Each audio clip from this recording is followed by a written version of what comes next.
Now to Israel's war with Hamas. There are breaking developments to get to tonight. Israeli Defense Forces are calling on all residents of northern Gaza to evacuate their homes within 24 hours. This word coming to us from the United Nations. That warning affects more than 1 million people, and it's coming ahead of a feared Israeli ground offensive. Meantime, security is being ramped up after reports the terror group Hamas is calling for a day of rage tomorrow. No specific credible threats are being reported here in the United States, but patrols around many Jewish synagogues and schools are being beefed up. We have live team coverage of the impact at home and abroad, beginning with Eyewitness News reporter Amy Powell. Amy.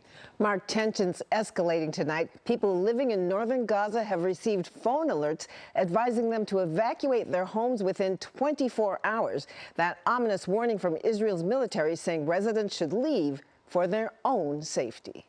Israel's military forces continue to pound Gaza with airstrikes, hitting homes and other buildings used by Hamas in retaliation for the surprise terrorist attack that killed more than 1,200 Israelis. Near the site of a music festival in Israel, where Hamas massacred more than 260 people, ground troops surrounding a suspected militant today and taking him into custody. We are now looking for all the terrorists that now hide.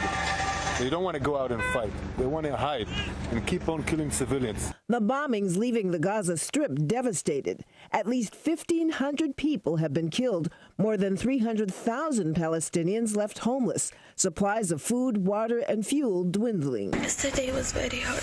There were a lot of bombings around us.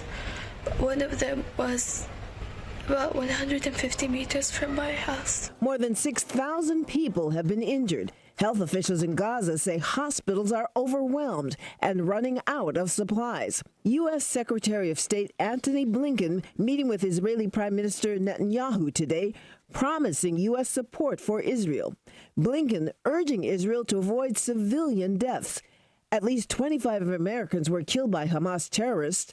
Blinken speaking to family members of people believed to be among the dozens taken hostage by the militants. To the families who may have loved ones in the hands of Hamas, what I told them is this. We are doing everything we can, looking at every possible option to bring their loved ones back to them.